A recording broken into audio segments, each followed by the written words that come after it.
Hi, I'm Michelle Nietert. I'm the Clinical Director of Community Counseling Associates.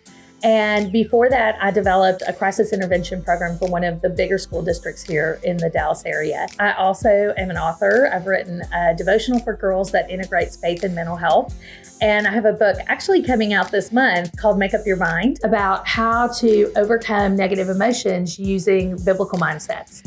My center has always had that integrated model of looking at how the brain works alongside some of the best treatment modalities available. And then on top of that, many of our clients like to interweave faith into the practice as well. So working on anxious, depressed, addictive mindsets, and then how to really integrate the principles that both Amen Clinics uses and our center uses in that process. And in fact, myself and several of our staff are certified brain health coaches with Amen Clinics because a healthy brain creates a more healthy person. I think that that's so important that we're looking at the soul, which has a lot to do with people's relationships and the way that they think and the way that they behave. But to separate those two out, I don't even think it's possible, because I think if we just do like cognitive behavioral therapy, we make temporary change.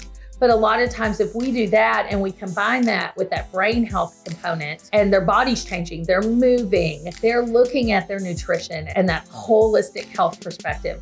It's kind of like a chicken and an egg working together. Like the body chemistry changes and then the well-being of the person changes, and the more the well-being of the person changes, the more the brain changes and the body chemistry changes, and it just elevates that person into a better sense of well-being and health in their life.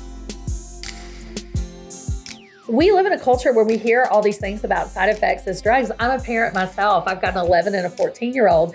You don't want to put your child on a medication that has side effects unnecessarily, but you also, we're living in a culture too where the suicide rate in adolescence is increasing dramatically and mental health diagnoses are just escalating faster than we can even keep up with. So at the same time, we don't want an adolescent brain to not get the help it needs.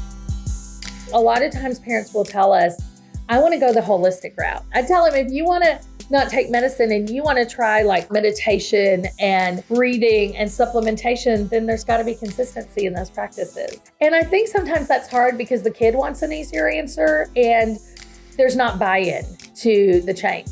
And then to have a SPECT scan and to be able to see inactivity, overactivity, and for them to understand that, especially for kids, a lot of times faith-based families think it's a character issue. But when you can see that in the brain, when you can see that SPECT scan, and then you can make adjustments with medication and supplementation and then see differences by that, it gives, I think, the kid kind of like not an excuse. I don't think it's that at all. But it also lets them know that like my body is working in a different way.